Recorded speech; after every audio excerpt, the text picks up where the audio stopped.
kita mulai. Sepertinya ini sudah lewat dari trimester pertama karena memang kita keterbatasan dengan pasien pada trimester pertama, tapi ya seadanya. Terima kasih untuk panitia yang telah berusaha keras memperjuangkan kita bisa dapat pasien untuk kita periksa. Yuk. Kita mulai dari pertama. Sebelumnya saya belum punya data apapun untuk mengetahui kehamilannya berapa kali, jadi benar-benar kita kayak diberi soal ujian ini. Kalau melihat teman-teman dari sini, kira-kira ini sudah masuk berapa minggu nih? Nggak apa-apa, kita sambil interaksi. Lebih. Ini kalau 12-13 sudah terlihat seperti ini kemungkinan sudah lebih dari 12 minggu. Ya. Kita kalau lihat aja fokus. Kelaminnya aja sudah bisa kelihatan. Kalau kelamin udah kelihatan pasti 11-12 minggu kita udah lewat ya. Nah, sebelum kita mulai saya selalu mengutamakan kita mendengarkan detak jantung dulu. Dan teman-teman selalu kalau ya, nah, sederhana tapi kita memastikan bahwa detak jantung itu aktif. Jangan kita melakukan semua pemeriksaan, ternyata detak jantung tidak terdengar. Bahkan kemarin kalau teman-teman lihat ada TikTok atau Instagram, kebetulan keluarga pasien menyoroti dokternya lagi acting, periksa pasien, sudah periksa segala macam, terus menyampaikan, Bu, detak jantungnya kok tidak berdetak. Jadi selalu teman-teman mendengarkanlah detak jantung dan menjelaskan, Bu, frekuensi jantung normal berapa Mbak? Frekuensi jantung normal Mbak? 140. 120 boleh nggak? Boleh. Boleh. 160 boleh. Yuk. Oke, kita selalu mulai. Setelah kita melihat detak jantung, kita pastikan dulu yang paling memudahkan untuk kita selalu kita melihat nasal bone. Teman-teman sudah sering mendengar NIPT. Ingat, NIPT juga banyak false positif. Dan sekarang banyak sekali pasien itu melakukan pemeriksaan sendiri, teman-teman tinggal membaca hasil. Hati-hati, banyak juga kasus NIPT yang dipalsukan.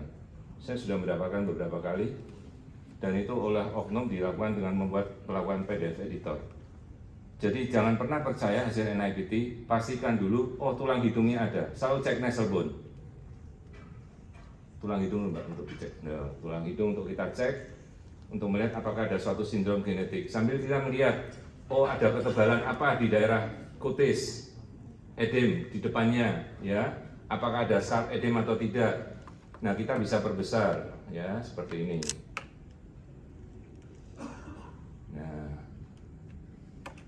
sambil diukur boleh, jadi kita bisa mengukur Gistan. Nah, ini ketebalan lapisan di depan frontal head, ya.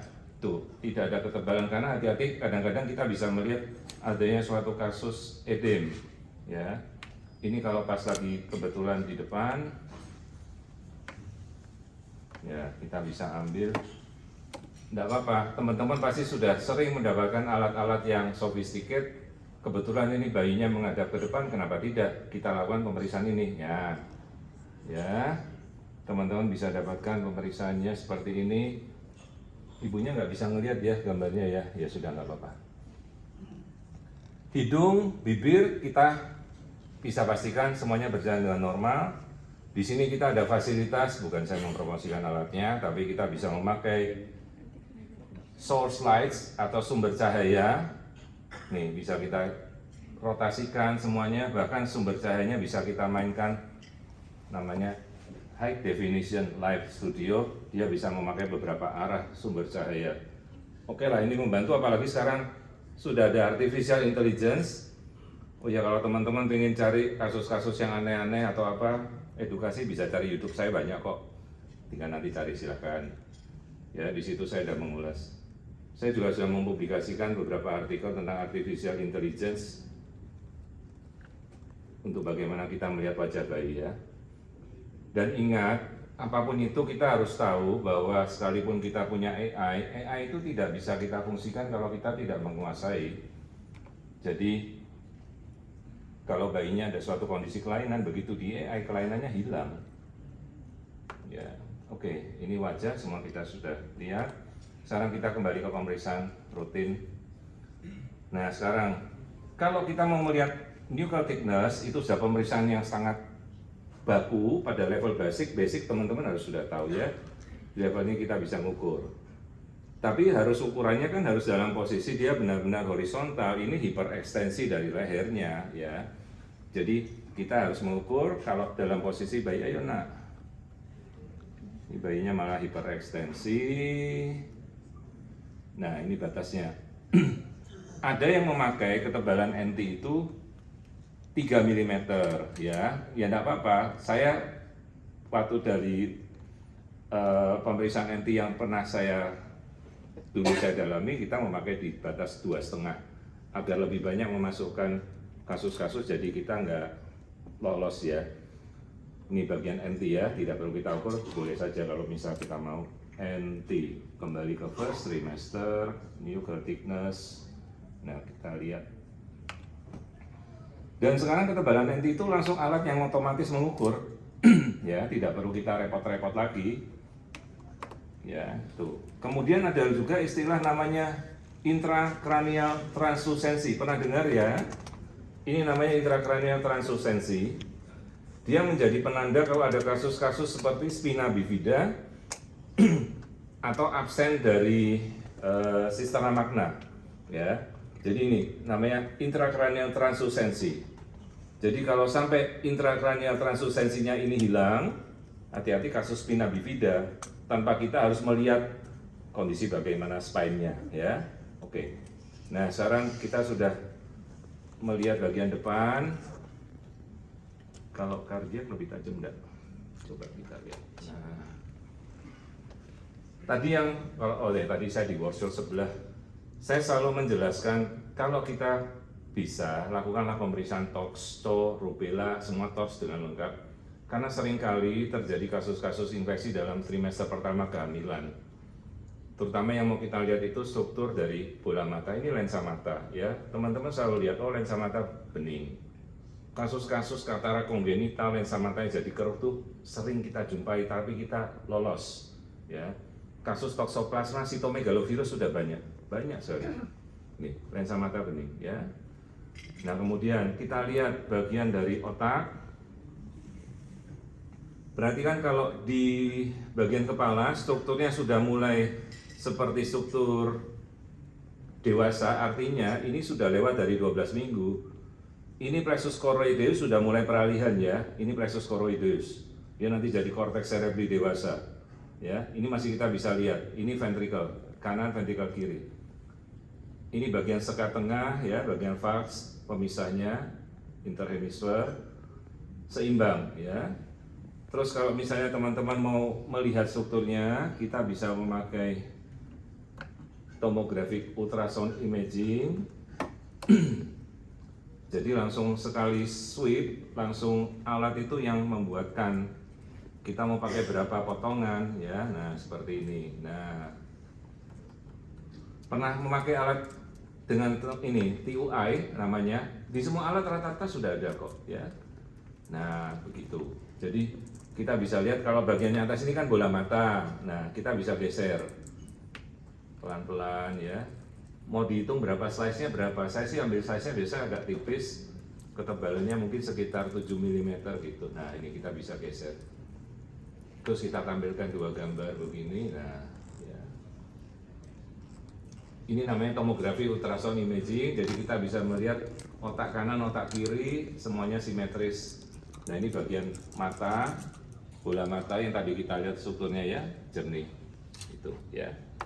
Kepala, oke, bagian kepala kita sudah selesaikan. Jangan lupa lihat kupingnya ya. Ingat kasus-kasus anok. Kalau telinga itu anoktia bibir, dagu. Saya lupa bahasa Latin dari telinga apa ya.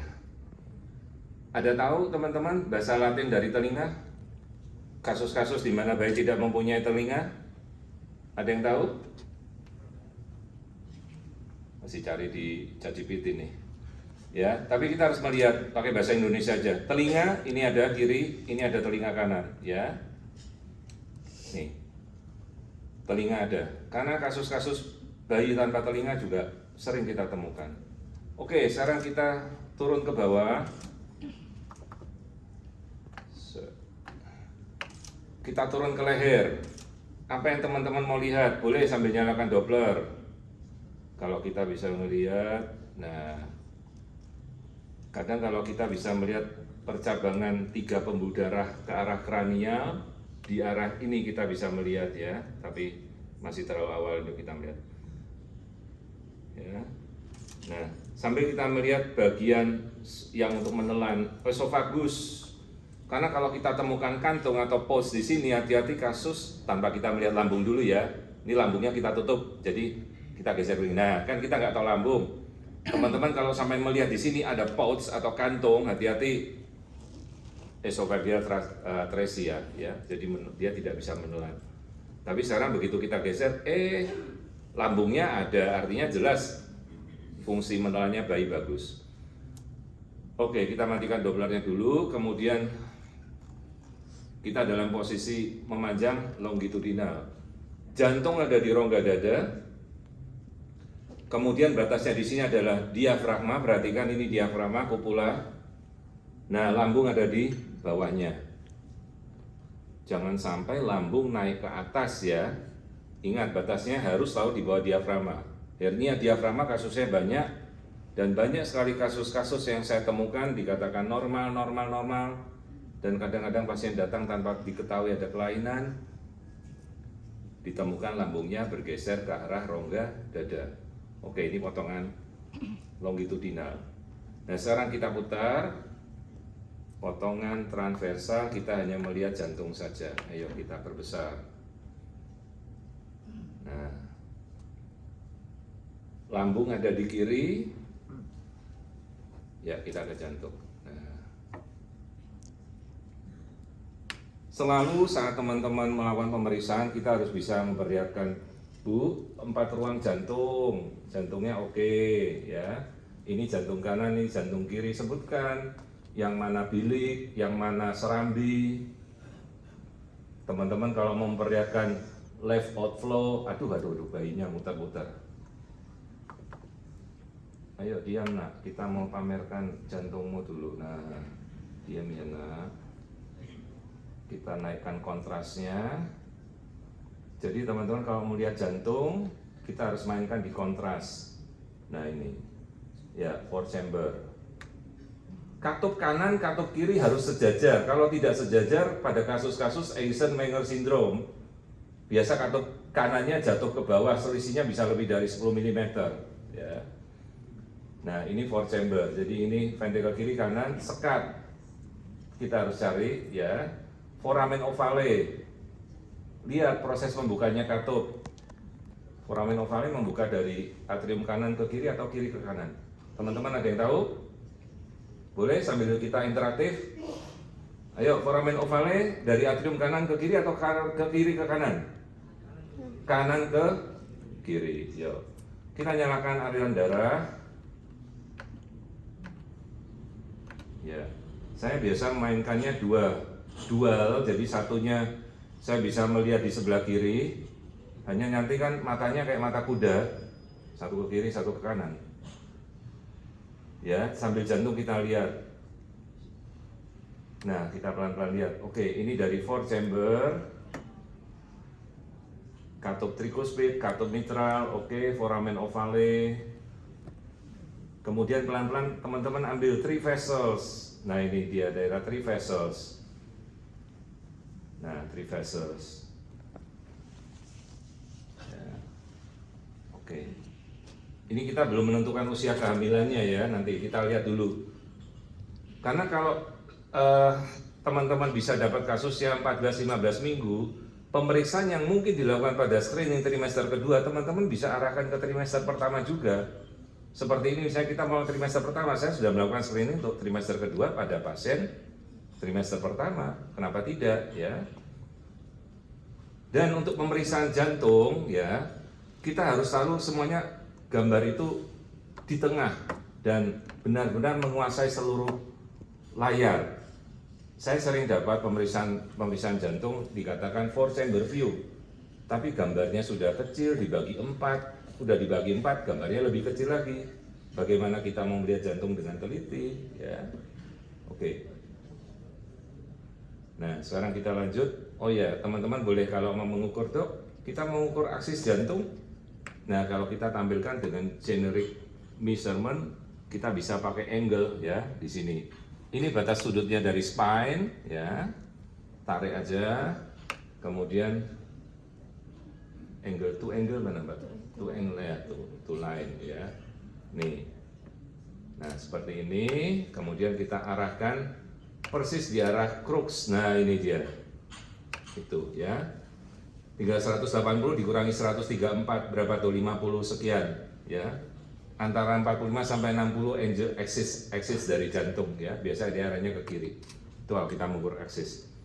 Sekarang itu di tiap alat itu kadang udah ada sonolisnya. Jadi apa-apa yang mau kita lihat pada trimester pertama, alat tinggal ngeklik, kita ngikutin aja.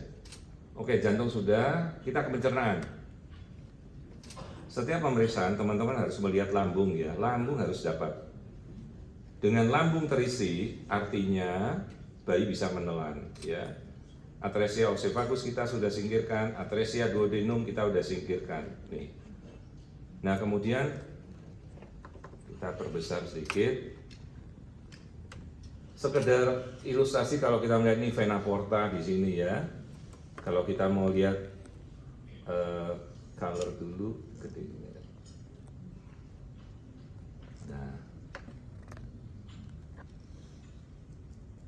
Nah, di sini kita bisa melihat sebenarnya kalau dari biliary tract pada daerah liver kita bisa melihat pembuluh darah.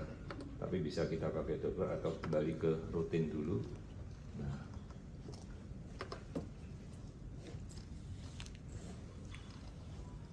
Nah, ini dia.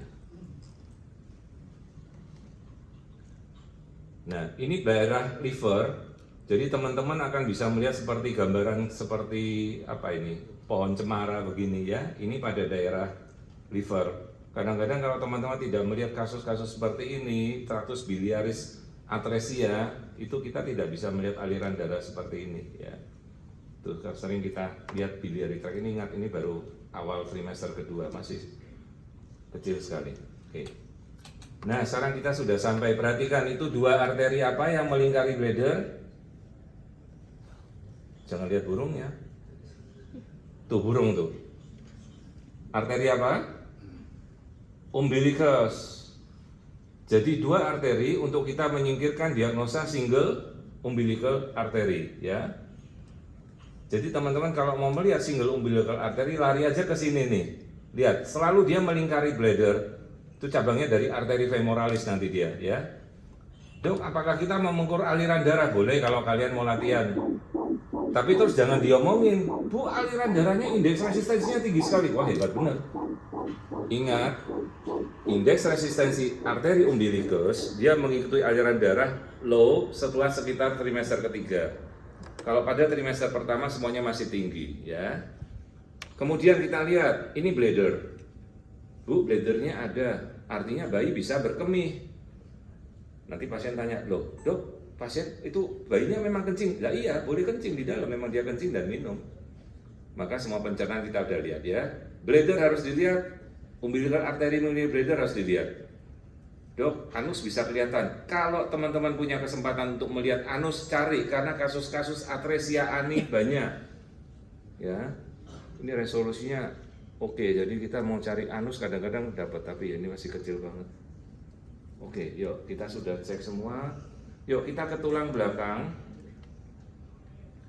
Tulang belakang paling enak kalau kita lihat dalam posisi tengkurap. Ini bayinya tidak mau tengkurap, malah dia telentang. Kita yang bermanuver.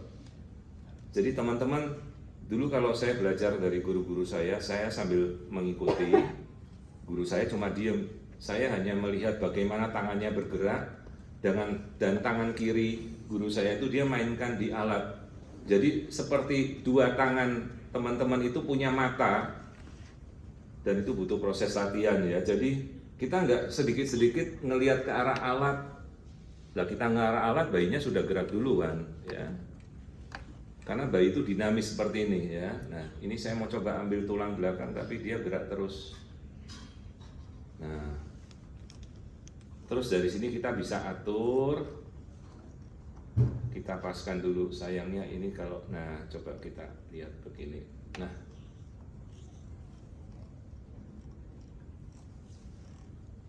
kita perbesar.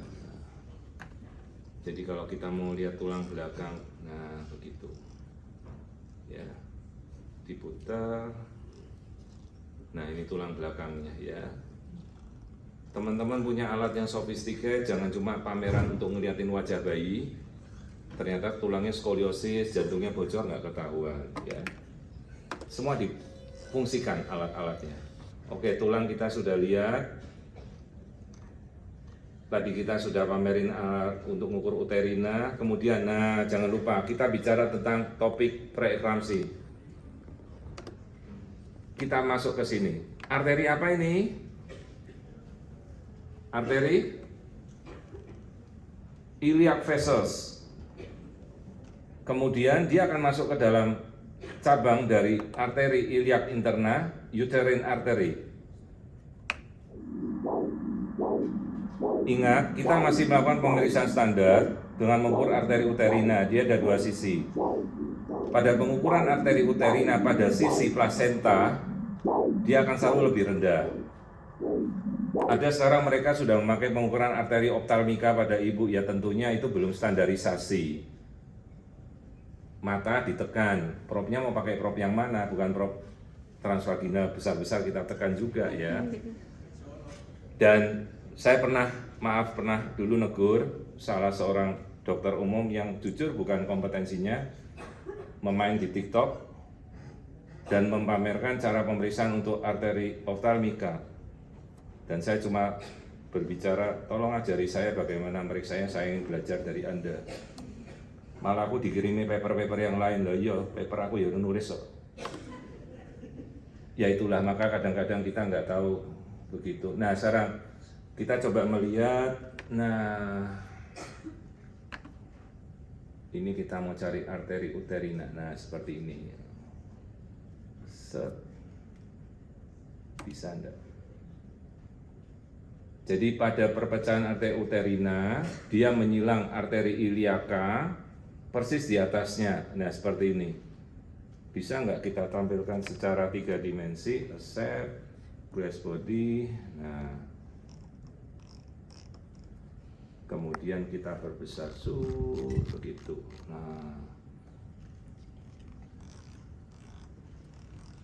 Nah ini teman-teman kalau melihat arteri uterina kayak gitu tuh, ya. Kalau teman-teman sudah pensiunan kayak saya main-main WC mungkin tiap hari enak tuh, nggak ada pasiennya 1-2. Oh. Dok ini arteri apa? Iki uterina. Jadi kalian, saya nggak tahu ya mereka nanti dokter Agus Sul jagonya nanti untuk plasenta akreta, apakah masih berlaku kita meligasi arteri apa ini? Arteri apa? Uterina, arteri iliaca interna. Apakah ini berlaku masih meligasi arteri iliaca? Enggak tahu teman-teman pernah melakukan? Katanya sekarang meskipun kita sudah ligasi, plasenta akreta tetap tidak akan berhenti perdarahannya sekalipun teman-teman sudah meligasi ini, karena ternyata sumbernya masih dari ada arteri supravagina, masih ada arteri yang lain. Jadi ilmu masa lalu itu sudah kuno, sekarang berkembang terus. Jadi teman-teman kalau melihat, dok ini arteri uterina saya bisa tampilkan loh, canggih bisa melihat begini. Terus nanti kalau begitu ini akreta, nanti saya bisa meligasinya. Benar nggak kita meligasi sudah aman? Ya, ternyata sekarang ilmunya sudah berkembang. Nah ini kalau teman-teman mau melihat cabang arteri uterina, ini yang tadi kita ukur, indeks resistensi juga kita sudah tahu, ya. Nanti dipraktekkan masing-masing. Oke, lanjut. Oh iya, saya belum mengukur. Nah, kita melihat. Karena ini bayinya seolah-olah sudah lewat dari 12 minggu. Kira-kira teman-teman berapa minggu? Siapa yang paling tepat nanti? Ayo. Berapa minggu ini? Jelas bukan 12 minggu. Kita mulai ukur kepala. Kita mulai ukur lingkar perut. Ayo, siapa paling dekat tebakannya? Berapa minggu? Berapa? 17. Mari kita lihat. Nanti dari pengukuran pertama akan langsung ketahuan. Jelas ini bukan 12 minggu. Sebelum nanti kita akan mengarah ke melihat plasenta, ingat, ini pasiennya 2 kali bekas sesar. Dan dua-duanya dioperasi oleh dokter yang berbeda. Dan apabila teman-teman sebagai dokter ketiga, 17, yang akan menangani pasien ini, teman-teman juga harus berpikir bagaimana teknik operasi dari dokter pertama, kita tidak tahu. Benang jahit yang dipakai kita nggak tahu. Cara ngoperasinya grotal-gratul atau keburu-buru kita nggak tahu. Dan sekarang giliran teman-teman yang menghadapi kasus ketiga bekas operasi sesar. Pemikiran pertama, apakah ini akreta? Kemudian, apakah ini kalau tidak akreta, previa? Kalaupun tidak akreta, kira-kira kalau sesarnya sudah 2 kali, dia di tempat lain nempelnya gimana? Yes, 16 jalan 17 minggu. Tolong ke report berat bayinya 155 gram. Oke, jalan 17. Kita kembali plasenta sekarang.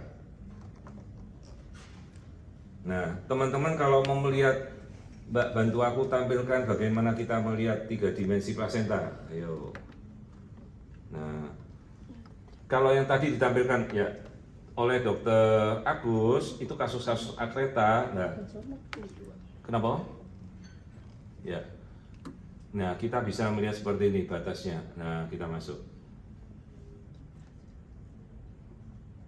Ya. Nah, tadi yang ditampilkan oleh Dokter Agus itu alatnya beda kompetitor. Tapi yo jujur ngomong, itu tipenya beda. Ini kita tipenya Voluson, nggak apa-apa. Kita dibantu mereka, kita harus menghargai apapun itu. Maka kita tampilkan apa yang bisa pakai. Tentunya teman-teman kalau dikasih gratisan pakai 5 tahun mau nggak? Mau lah. Hanya dengan saya mempublikasikan satu gambar plasenta akreta, tapi nanti tak tulis di endorse apa? Dibantu penelitiannya oleh alat tipe ini lah, ini loh. Nah, ini plasenta nih. Nah, ini kita memakai namanya silhouette mode. Jadi bagian plasenta kita bisa lihat ini bagian batas dari bladder, lah kayak ini gitu. No, kok bahasa Jawa malah. Saya orang Banten tapi kok bisa bahasa Jawa ya. Banten ini kampung saya di sini, kebetulan kita yang jadi tuan rumah dari PIT-nya. Nah, jadi ini plasenta, ini bagian bladder teman-teman. Ini tadi yang diajari oleh Dr. Agustus, teman-teman perhatikan enggak? Bagian myometrium, ini bagian epithelial bladder. Tuh, nah. Tuh dia, nah ini. Nah, ayo siapa mau publikasi plasenta normal? Teman-teman sering menulis enggak? Enggak pernah. Ayo menulis, banyak sekali jurnal di Indonesia. Sekalipun kita udah jadi dokter kandungan, teman-teman nulislah. Kasus sehari-hari banyak kok sekarang jurnal. Teman-teman kalau melihat penelitian saya selalu publikasikan di ResearchGate. Ya, kasus akreta juga ada. Ini, jadi ini bagian plasenta, ini bagian myometrium, sambil kita berhati untuk melihat. Oke, sekarang. Nah, tapi kalau kita secara umum kita tahu bekas sesar. Berapa batas bekas sesar yang kita anggap aman? Berapa kira-kira? Berapa mili? Ini lokasi bekas sesar. Ibu ini udah 2 kali. Jujur kalau saya ngomong seperti ini, teman-teman yang akan menilai kalau sebagai yang mensesar ketiga ya. Saya masih ada berapa menit lagi? 15 menit. 15 menit. Wah, yang suwi-suwi. Oke, lanjut. Enggak apa-apa. Lanjutkan. Ini kalau teman-teman sebagai penerima pasien dan yang kemungkinan akan menangani sesar ketiga nanti, teman-teman juga harus tahu berapa ketebalan bekas jahitannya untuk teman-teman bisa mendiskusikan dengan ibunya. Bu, nanti kalau sesar ketiga akan saya lahirkan sebelum ibu masuk wilayah nanti kontraksi di minggu 38, maka saya akan sesar di minggu 37. Loh kenapa dok? Saya khawatir nanti anak ketiga ibu 4 kilo. Khawatir jahitannya tidak kuat, bukan saya yang menjahit dulu, saya nggak tahu tipe cara jahitnya, saya hanya bisa tahu mengukur ketebalannya. Jahitan pada segmen bawah rahim ibu cukup tebal, 6 mm. Saya akui yang menjahit bagus, rapi. Dan pada bekas jahitan ini teman-teman tidak ada melihat diskontinuitas sama sekali. Ini rapi yang jahit. Jadi mana dulu, Bu? Yang kedua Hermina. Woi, Hermina, yo. Oke, saya kenal tuh yang jahit tuh. Ayo. Nah, sekarang teman-teman lihat ini plasenta aman. Ada di dinding belakang. Kira-kira dalam kasus seperti ini jelas tidak akan mungkin dia menjadi previa dan jelas kasus akreta dengan sendirinya gugur. Tapi hati-hati, sekalipun itu kita tetap waspada ya. Implantasi, ingat ada reaksi inflamasi segala macam yang bisa menyebabkan proses implantasi di plasenta terganggu. Jadi dia sampai nempel masuk ke dalam ya. Sekalipun itu bukan di tempat bekas jahitan. Ada kasus seperti itu juga ada, teman-teman juga harus baca. Jadi jangan, oh sudah diperiksa dokter Wiku, bekas jahitannya aman kok. Terus tidak ada kasus plasenta previa, tidak total. Begitu dioperasi, begitu dia coba angkat, perdarahan nggak berhenti-berhenti ya. Jadi teman-teman harus selalu waspada. Oke, jahitan sudah normal, semuanya oke. Karena kadang-kadang di luar kuasa kita minta 37 minggu kita lahirkan, Bu, bayinya kita sudah jaga tidak besar-besar, kakinya bayi menendang pada bekas jahitan, jebol. Sering, saya sudah dapat kasus itu beberapa ya. Teman-teman juga harus waspada. Oke, plasenta sudah, tadi kita sudah mengukur arteri uterina. Kemudian satu lagi, sekarang pasien-pasien sudah sangat pintar, wawasannya maju, dan kadang mereka belajar juga dari melihat YouTube dan TikTok. Saya ada juga di Instagram. Pernah lihat, Pak? Belum. Pasien nanya, Dok, ketubanku warnanya apa, Dok? Jangan sama teman-teman nanti jawab, waduh Bu, emang ketuban ada warnanya, bisa tahu hijau, merah, hitam gitu. Jangan, karena teman-teman harus lebih mengerti. Patokannya adalah kita melihat kandung kencing ibunya. Dan pasien itu sekarang mereka sudah tahu membandingkan antara kandung kencingnya tanpa pasien dokternya tahu, Dok, kandung kencing saya full ya? Dia cuma bilang begitu. Iya, full Bu. Terus pada saat teman-teman melihat begini, dia melihat, oh pas kita melihat, warna air ketubanku dengan warna kandung kencingku sama, atau kandung kencingnya bayi. Kenapa harus sama? Karena artinya bahwa kalau si ibu minum coklat atau kopi 5 liter, keluarnya apa Mbak? Warnanya Mbak? Kuning jernih, ya toh? Apa kalau kamu minum coklat keluarnya di pipismu coklat Mbak? Tidak kan? Maka dia akan melihat bahwa oh kandung kencing saya dengan warna amniotic fluid saya sama, seimbang. Nah itu artinya maka kejernihan ketuban bersih. Itu menjadi patokan kalau kita nanti pada sekitar 36-37 minggu kapan saja bisa terjadi mekonium. Dan kalau teman-teman mau lihat warna mekonium itu seperti plasenta seperti ini ya, keruh seperti itu ya. Oke, sekarang kita sudah melihat semuanya, kita kembali ke awal lagi. Keseluruhan bayi kita akan cek. Nah, surface. Nah, kata Dokter Adri, kalau pas saya ngajar, wah ini teman-teman kalau main USG-nya jangan yang huri-huri terus ya. Dasar harus tahu. Sekarang banyak semuanya ditampilkan mainan 4 dimensi, tahu-tahu ada kelainan, kita tidak terdeteksi. Jangan ragu untuk merujuk. Kalau di teman-teman di kota Anda masing-masing ada konsultan feto-maternal, rujuk boleh. Dan kalau sampai pasien bertanya ya, misalnya memang tidak ditemukan apapun, tapi pasien bertanya ya kita fasilitasi. Jadi misalnya, oh ya Bu benar saya tidak menemukan apa-apa pada kehamilan ini, tapi kalau misalnya Ibu ingin, Ibu tahu ada pemeriksaan feto-maternal, boleh rujuklah ke dokter siapa yang kita kenal gitu ya. Jadi kita titipkan, nggak apa-apa kita fasilitasi. Ya, ini kondisi janin keseluruhan sudah. wajah sudah. Ya, teman-teman jangan lupa melihat lensa mata, tulang hidung, lubang hidung, ya, itu selalu harus kita lihat. Nah, plexus choroideus minggu ini sudah ada minggu terakhir sebelum dia nanti menjadi cortex. Ya. Nah ini, ya. Ini cerebellum, ini cisterna magna, ya semuanya sudah jelas.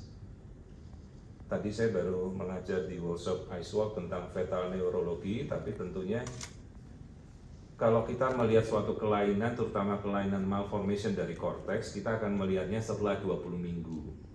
Jadi kalau sampai minggu segini, teman-teman harus hanya melihat kranium, simetris, kemudian plexus choroideusnya aman. Ya. 20 minggu ke atas baru kita bisa melihat malformation cortical development paling awal. Kalau di bawah itu kita nggak bisa melihat. Karena kalau sel awal kita hanya baru bisa melihat seperti ini. Ya. Tuh. Ya. Jadi kalau saya selalu menggunakan apa yang ada pada alat tomographic ultrasound imaging, jadi dia benar-benar membantu kita untuk secara cepat melihat. Nah, ya, nih. Jadi praktis banget kita bisa melihat struktur otak secara simultan. Nah, ada yang mau tanya?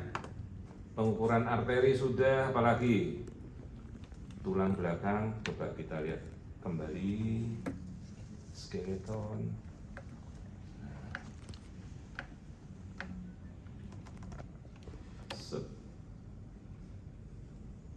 Nah, begitu. Zoom. Kita putar ya. Nah, inilah tulang belakang. Nah, apa yang mau kita lihat dari tulangnya pada skoliosis, spina bifida, lihat semua tulang-tulang rusuknya juga ya. Selama saya kadang-kadang menerima rujukan itu atau pasien pemeriksaan, saya nggak pernah melihat ada gambaran dari teman-teman dokter tuh membuat struktur tulang yang benar-benar diperiksa ya. Nggak apa-apa, kita kalau bisa tampilkan struktur tulang begini, tampilkan saja.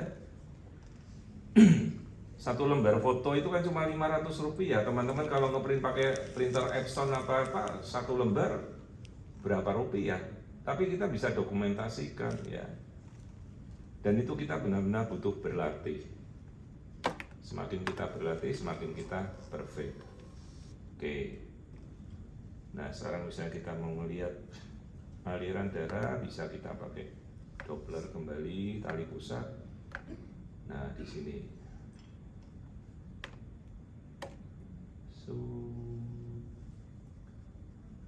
Ada suatu indeks yang sudah terlupakan, namanya coiling index. Itu adalah indeks dari tali pusat. Jadi dia mengukur, kalau teman-teman masih ingat kabel telepon zaman dahulu, ya, nah seperti ini. Nah, nyalakan, nah aku kunci. Ya, kunci ya. Indeks coiling tali pusat itu mengukur berapa banyak muntir-muntir. Ada kue namanya kue untir-untir dari terigu. Kalau sampai kita mendapatkan tali pusat kayak kabel telepon zaman dulu kayak untir-untir, hati-hati, resikonya AUGR, AUFD, dan kapan saja itu bisa terjadi. Maka selain teman-teman mengukur indeks tali pusat, teman-teman cobalah mengukur indeks coiling tali pusat. Caranya bagaimana? Satu panjang gelombang itu dari warna merah ke merah atau biru ke biru. Caranya tinggal kita ukur. Nah, dok apa harus pakai, enggak pakai Doppler juga bisa, pakai gambar hitam putih juga bisa. Nah, dari ini biru ke biru artinya dari puncak gelombang ke puncak gelombang atau dari lembah gelombang ke lembah gelombang. Nah, ini pojok 1,62. Nah, kita bisa tahu indeks coiling, ya, coiling index namanya, coiling index. Ini akan membantu kalau teman-teman melihat suatu kasus, mudah-mudahan jangan sampai dapat ya, karena kalau dapat coiling index, kalau kita telat bayimu tidak akan survive. Dia 1 dibagi titik. Nah, titik-titiknya itu dalam sentimeter. Nah, seperti ini. Artinya satu koefisien dibagi titik-titik sentimeternya ini. Coba nanti tanya ChatGPT, berapakah indeks coiling normal pada kehamilan trimester? Ada tuh nilainya keluar. Saya udah nggak apa, seingat saya antara 0,28 sampai 0,55. Udah nggak ingat, sambil cari ChatGPT teman-teman bisa lihat. Coiling index, maka 1 dibagi 1,62 nih. Nah ini nilai paling pojok nih di bawah sini. Dimasukkan di sini nanti ketemunya berapa ya. Nah itu. Ini namanya coiling index. Sambil kita melihat, oh coilingnya normal. Tidak kayak kabel telepon untir-untir. Kalau mau yang lihat untir-untir ada di YouTube, saya pernah upload. Nih. Dan itu kalau teman-teman sudah melihat itu, apalagi itu sudah sampai minggu 34, 33, 32, nicunya sanggup lahirkan. Umumnya kalau kita sudah ketemu tali pusat seperti untir-untir, nggak akan selamat ya. Apalagi kalau sampai dia untir-untirnya menuju ke insersi tali pusat, ya. Nah ini kan sampai ke insersi tali pusat di sini, sampai ke situ udah tali pusatnya akan putus di tempat insersinya, ya. Banyak sekali kita dapat kasusnya. Saya yakin setiap dokter kandungan pasti pernah mengalami, saya juga pernah mengalami pasien saya sendiri. Ya, tuh. Tapi mudah-mudahan janganlah. Oke, ada lagi yang mau ditanyakan? Waktuku sisa berapa?